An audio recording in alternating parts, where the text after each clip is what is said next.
Hello and welcome to the jungle garden in Denmark. The summer is heading for the end,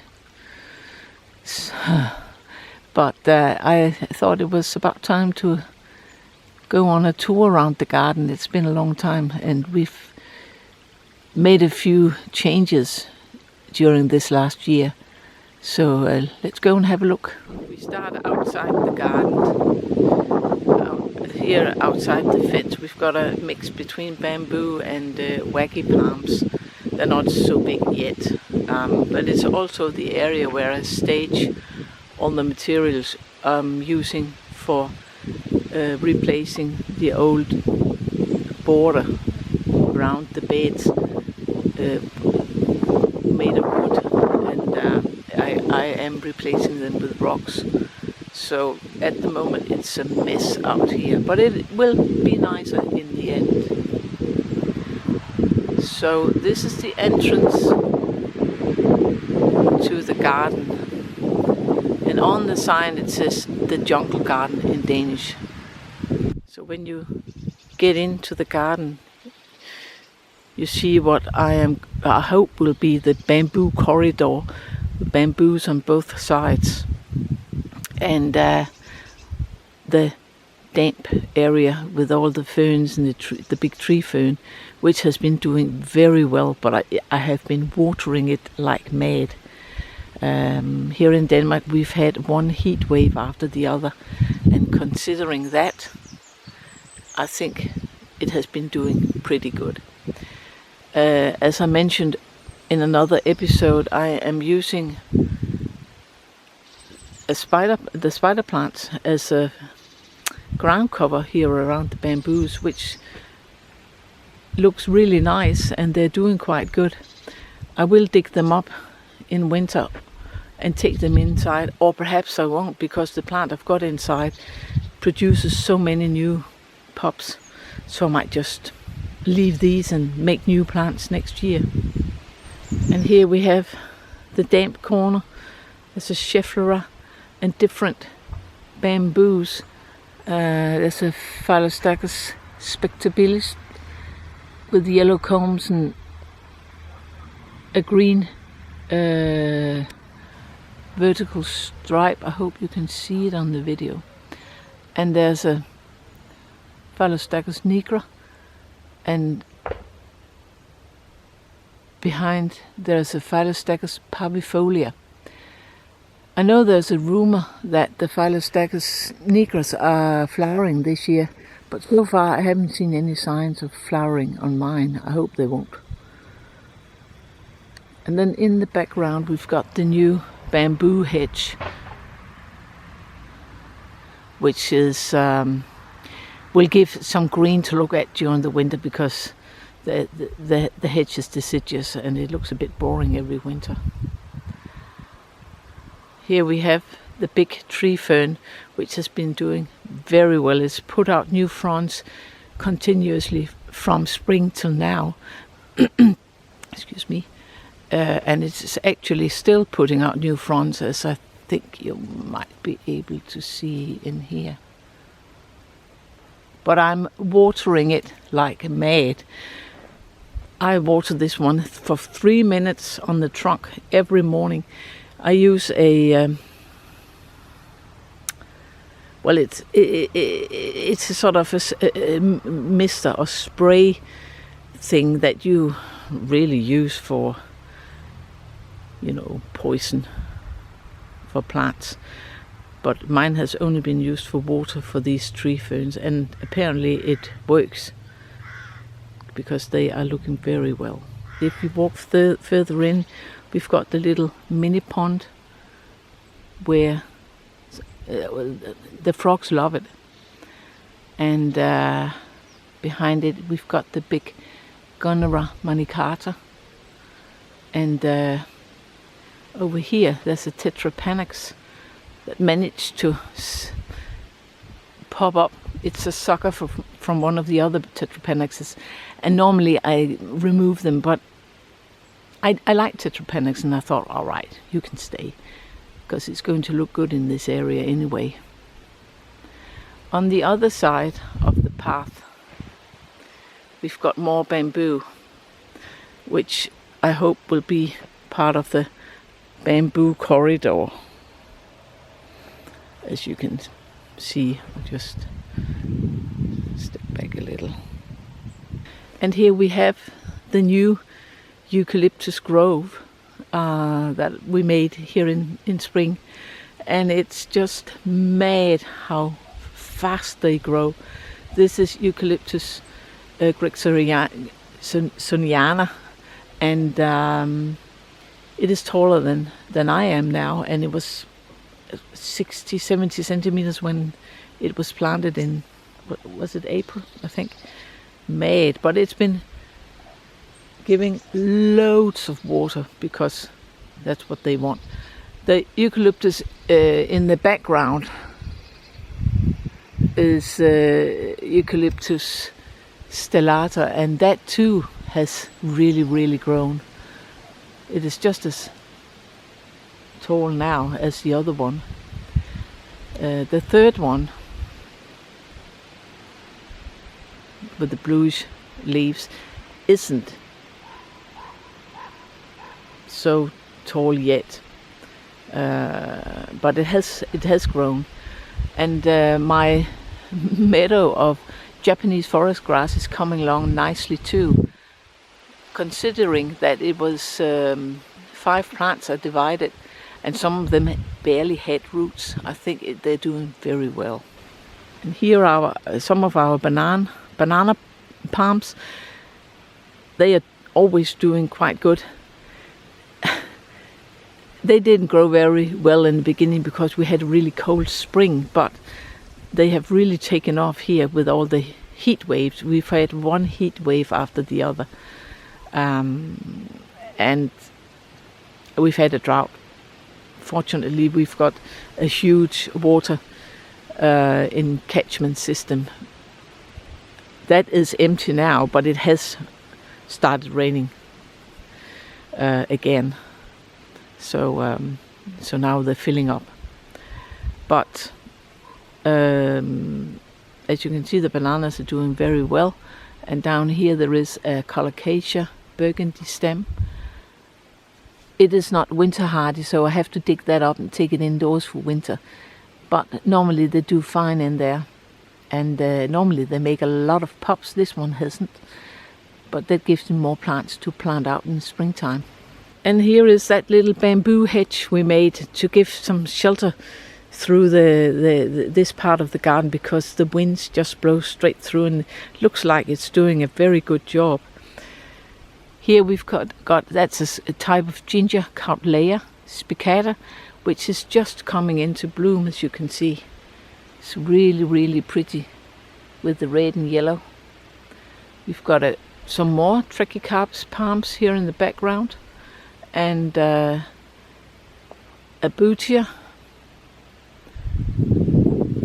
which normally struggles in winter, but this winter we managed to save them all.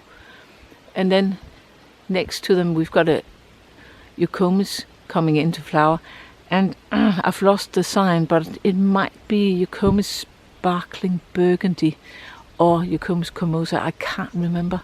I have to find out. And then we've got some more bananas in the background. And here in the back there's a Catalpa. And this year I've done the same with the Catalpa as I do with my Paulownia. I have cut it down till 15 centimeters above ground level, and it just makes it shoot up. This is just what is grown since March, which is impressive, I think. And then it gets these very big leaves. And this is the other end of the bamboo hedge we planted to sort of break the wind through the bed here. And it looks like it's doing its job, because in here we've got a Cordyline that has grown like mad. I think it's tripled its size just this season. So that's really nice. This is the new part of the bed that we made here in spring, the mountain area, if you can call it that. There are no mountains in Denmark, but now I've got one. And as you can see, I haven't got all the plants yet. They're quite expensive, so I have to sort of save up money for them. I hope I can buy them next spring. But here I had this yucca plant somewhere else where it didn't get much direct sunlight, and it just hasn't grown at all. But as you can see, just from being moved to here for a few months, it is already sending out loads of new leaves, which is really, really nice to see. So I think it'll do quite good here. This area is going to be the more arid zone, and that's why I've dug in a lot of sand and a lot of stones or pebbles, as you can see here. I've also got a red Cordyline, which is not winter hardy here in Denmark, so I have to dig that up and take it inside. So now we've come down the mountain and we're back in the jungle. So we have more banana palms here. And as you can see, this year the wind hasn't been so brutal, because they still have fantastic looking leaves. Normally they are shredded, but it's been quite good. And the heat has done them very well, as you could sort of guess. We've got more of Persicaria purple dragon down here. It's really good ground cover because it's got such fantastic leaves, I think. But it is vigorous. It wants to spread. So if you've got one plant, you've got a lot, which is good. Then you can move them around the garden. And here's another Tetrapanax. I do like them, but they sucker a lot. So if I'm not quick and discover it, and all of a sudden I've got a new plant, and I just haven't got the heart to pull them out when they're this big. So he can stay. And next to it, we've got a Loquat, which is coming along fine. It is a bit slow growing, I think, but it is looking fairly good.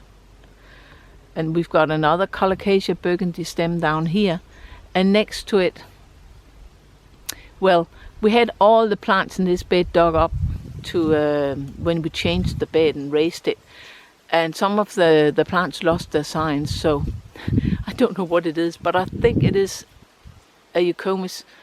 But as long as it doesn't flower, then I don't know which one. Never mind. Still looks good. Here we have Amicia zygomeris. I love that plant with those very, very special leaves. And they sort of close in the evening. And if the sun is directly on it, they close as well. Last year I managed, after several attempts that didn't succeed, but I managed to get a cutting that actually survived. So I've got another one on the other side of the path, and it's just as tall as the mother plant. I'll see if I can make some more. And behind them we've got some more bananas and a Phormium variegata, which has done very, very well. I've had a few problems with the Phormiums. They haven't really liked it. They haven't survived the winters, but that type is doing quite good. And as I said earlier, I am replacing that old rotten bed border made of wood with rocks now, because it's a bit disappointing that bed border of wood was actually pressurized, treated so that it was supposed to be durable, which it hasn't been. It's only been in for 2 or 3 years, and it's completely rotten, as you will see as we walk along, because I'm not that far. This is still a work in progress, as you can see. It takes quite a long time. We've got plenty of rocks, but now I have to find the right size and the right shape, and that is a completely different ball game. So if we walk further along, here's another Cautleya. also beginning to bloom, and next to it a Euphorbia, which is doing quite good here in Denmark. It has survived every winter, and it looks like even when it's so hot, we've had 37 degrees. That is just not a normal Danish summer. But it's looking really, really good. But as you can see, the ferns has been scorched, but they'll be back next year, so it doesn't matter. The ground cover, the hostas, are a bit toasted, but also a bit eaten by slugs, but not as much as last year. And I think it's because we have now so many frogs because of the pond. We've got 3 different kinds, and it's really cozy to have them. In here we've got 2 Cordyline, australis, also doing very, very well, so they do like the heat, apparently.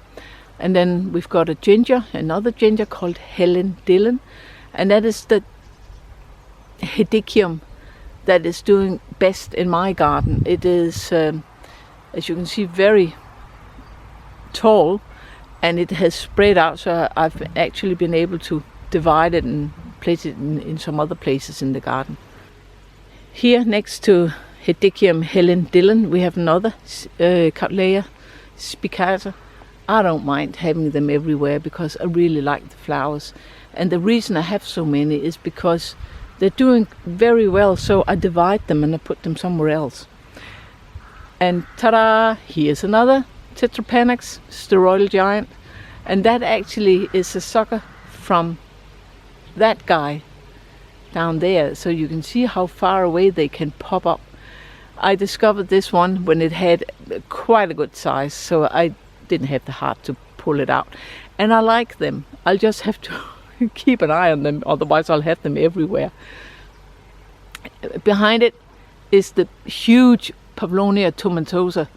That is the one I've cut down to around 15 centimeters above ground level in March. So this is how much it has grown since March, and it gets these huge leaves just because it's been cut down. As you know, I've got another one I didn't cut down, so we can compare when we get to that plant. And here it is, the mother plant of all the Tetrapanaxes around in the garden.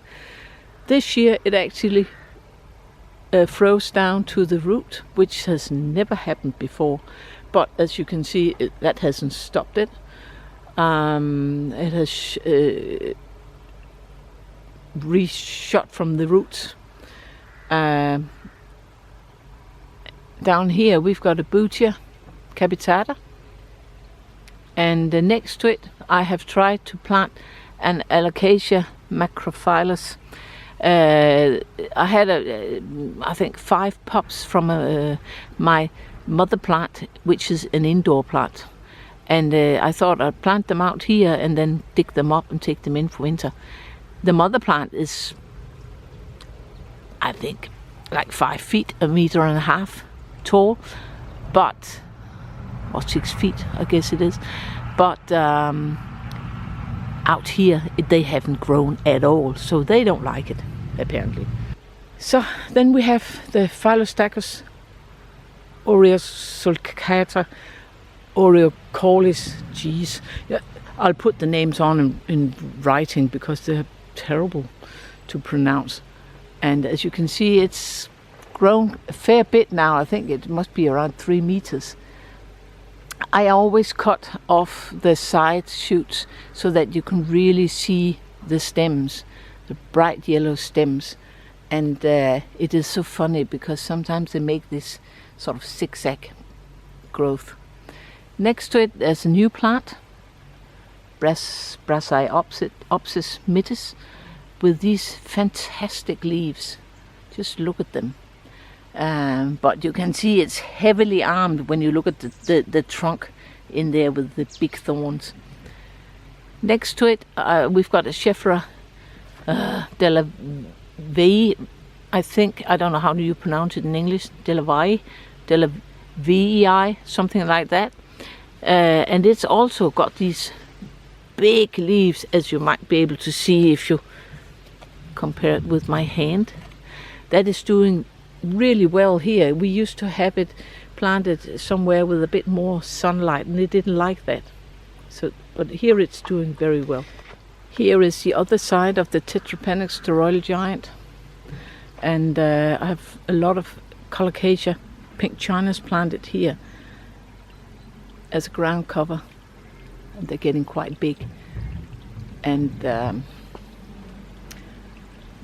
I'll dig up the biggest, divide them, and then I've got enough plants. If they die, those I leave out here. This climbing plant, I can't remember what it's called. It's also got a terrible name. I'll put the name on in writing so you can see what it is. But after a very, very slow start, it's really sizing up now, also with quite big leaves, as you can see. And now it's beginning to rain, so I hope it won't affect the video too much. But here on the other side we've got some more bananas and Cautleya that I've just moved because it just got scorched by the sun. So I hope it'll do better in this spot. And then we've got a Fatsia japonica that is getting really big now, or really big, it's like 1 meter tall. But it's doing very well. And here is the big Paulownia tomentosa again, near the start of the stream for the pond, as you can see in the background. We've got a impatient planted directly in the biological filters, because that also removes nutrients from the water. And after we rebuilt the mound around the biological filter, which is the start of the stream. It is just looking really good and a lot more natural, as you can see here. And here we've got the Fagetia Genf, the one I forgot to film in the last episode, where I was going through all our bamboos, and it is really pretty with those dark stems. It's not a running bamboo, it is clumping, but as you can see, it does size up. It gets a lot wider around the base, so I think I'll have to remove some of it before it gets too big. And down here we've got a Colocasia pink china, which you also have on the other side. It's a lot bigger for some reason. And next to it, another Tetrapanax Steroidal Giant. This one is not a sucker. I've planted this one because I like them. And then in the background we've got more bananas. As you can see, we've got some Trachycarpus palms, which are they are slow growing, but they are sizing up. And I suppose they grow slower because it's in a cold climate. And here I've got a Eucmis bicolor.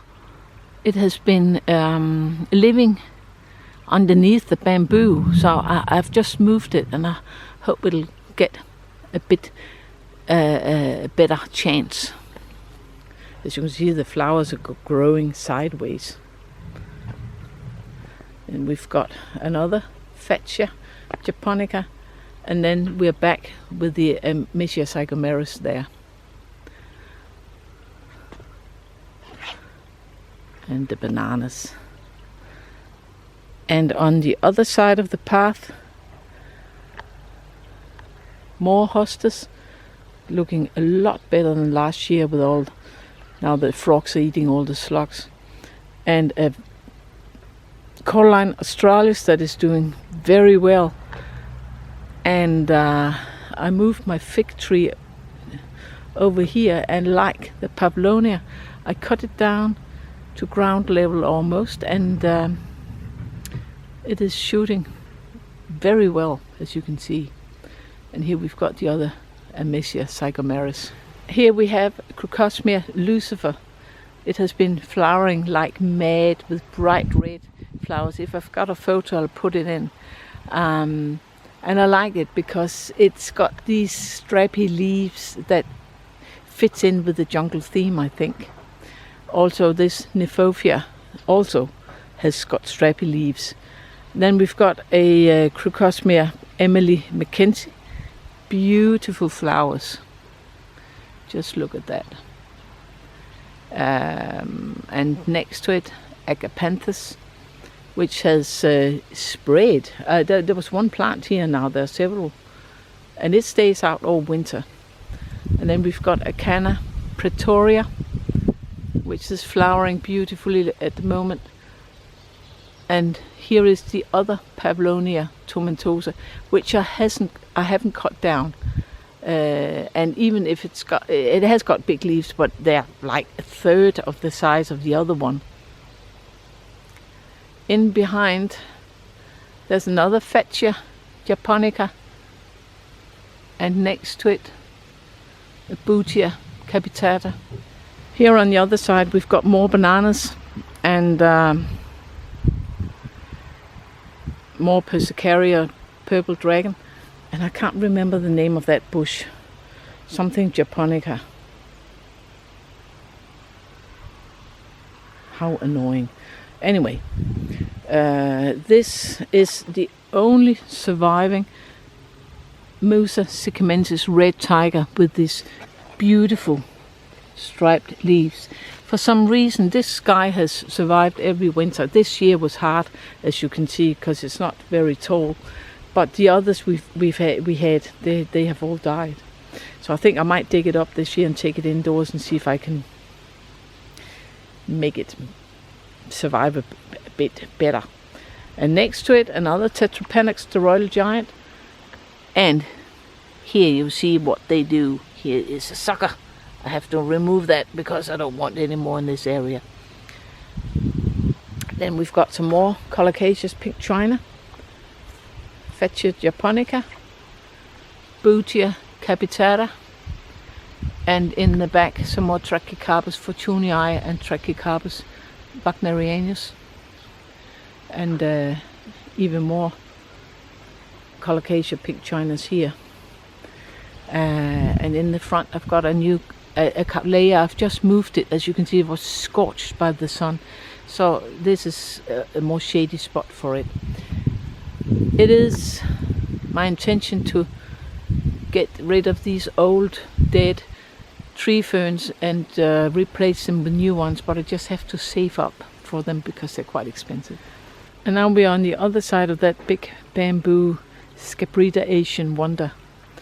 And here is Canna musifolia, which is mainly for the foliage that you grow them, but they are actually going to flower this year. I've never seen them flower before, so that's quite interesting.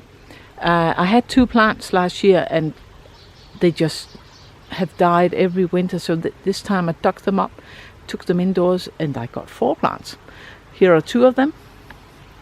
And there's another Canna Pretoria, as you can see, flowering, and in the front another Eucmis with no name. Annoying. And here at the edge of the stream we've got this beautiful grass. It's Miscanthus striatus, I think it's called, and it looks very, very good right next to the pond, or to the stream. And here next to the pond we've got hostas and Astilboides tabularis, I don't know what it's called in English. Another grass, another Miscanthus, red chief I think it's called, and then a lobelia that is flowering at the moment, really beautiful. And we've got a Thalia dilbata over there, flowering with the blue flower. And here on the other side of the bridge we have another Colocaceous burgundy stem that has done really well. It's the biggest one we've got.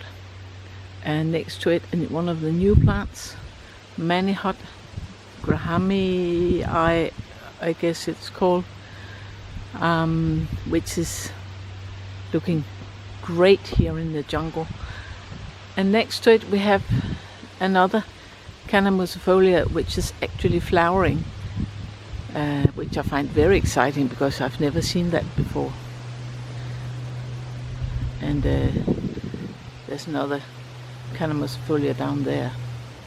And here next to the pond we've got Canna Pretoria with its beautiful orange flower. Next to it Canna Cleopatra, which this time has a very beautiful orange flower. It's quite funny with that canna because you can't really decide what color the flowers are supposed to be. Sometimes they're red and sometimes they're yellow. It's just like with the leaves, they've got two colors as well. And then we've got another Canna Pretoria next to it. And down here we've got another of the new plants, an Albizia julibrisson, and that is also a funny one that sort of closes its leaves when it gets dark. And then we're back at the start of the path with the Fatsia japonica. Because most of my family live in Australia and New Zealand, we've got a New Zealand bed and an Australian bed. And here to the left we've got the Australian bed with the Eucalyptus that is getting really tall now. It's been in the ground for about 4 years. And the grasses are really a New Zealand native, but I just can't find any Australian ground cover that can survive in Denmark. And I thought, well, this is Carex bronze form, and I thought that sort of burnt look fitted the Australian theme quite well. Then we've got a bottle brush here called the Callistemon citrinus, which it'll get red flowers if it flowers. I don't know if it hasn't flowered yet. And then we've got a Banksia with orange flowers, and next to it another bottle brush, Callistemon hot pink, which will have pink flowers. And then we've got a little Grevillea here, which also has also pink flowers. The Grevillea, the Callistemon and the Banksia are not winter hardy, so I'll have to dig them up and take them indoors for winter. Then to the right we've got the New Zealand bed with a Phormium here in the foreground. I can't get the real native Phormium, which is green with no stripes on, but apparently it's just more fancy to have one with stripes on, so I had to do with this. Then we've got a tree fern in the background, and we've got a Cordyline australis, as you can see, which is a native New Zealand plant. And over here we've got another Phormium with dark leaves. You don't see them in nature in New Zealand. It's just very modern to get them in other colours. Because New Zealand is all about ferns. I've tried to plant a lot of ferns around the tree fern, mostly to protect the trunk from the sun, because it gets a bit more sun in this area than is ideal. And as you can see, it's done its job very well. The tree fern is doing just great, while the ferns have been absolutely toasted by the sun. It's been so hot this summer. And as you can see, the tree fern is still pushing out new fronds. It's just been going on since spring, probably because I water it every day with that mister up and down the trunk for several minutes every morning. And down here we've got Astelia silver spear, which is also a very typical native New Zealand plant. And then of course the bush hebe. I've got a few of them in this bed. And here on the other side of the terrace we've got the yucca bed with the hardy yucca palms. We've got the big green one called Yucca gloriosa. It flowered last year, and you can sort of see that it has divided the trunk into two. There's a new rosette here, and there's, perhaps you can see there's another one over there. And if we go a bit further away, you can see that it also flowered a couple of years ago, and the trunk split into two. That was the first time it did it. So if we go down here, and if it wants to focus, you might be able to see that the trunk is now divided into two. There. Then we have another Eucalyptus, the variegated one, which is as big as the old one now. It's doing really well. And we've got the Eucalyptus here with its round shape. And then we've got a new one. I can't remember the name, but I'll put it on so you can see it in writing. It's not so big yet, it's because it's only been planted very recently. And here is our tropical courtyard, where we've got lots of jungle-like plants. They are mainly plants we know as house plants, and they're not hardy, they have to go in for winter. But try to surround the seating area with all sorts of different kinds of plants. A really funny one is this one, Japonica carnea, that is just coming into flower now. It's really strange flower, but beautiful looking. And then we've got a few palms out here, as you can see as well. Out here we also have a small pond. This was the original one, and it's not nearly as well working as the other one in the garden. The other one there's no maintenance at all. We empty the skimmer basket once a week and that's it. Out here there are no filtrations or anything, so we have to get rid of all the weeds and things ourselves. So this small pond is probably more work than the big one in the garden. And that's the beauty about aquascape. It just works. We also got some Cordyline out here. Here's a Cordyline Torbay Dazzler, the stripy one. And in the back there's a red one called Red Star. And then we've got a phoenix palm in the corner. And this in the background are two aces that's sort of grown into each other, so it looks like one big mat. In the foreground we've got some Musa basjoo, the banana pops from last year that we've put out here in some big pots, so as you can see they're not so tall yet.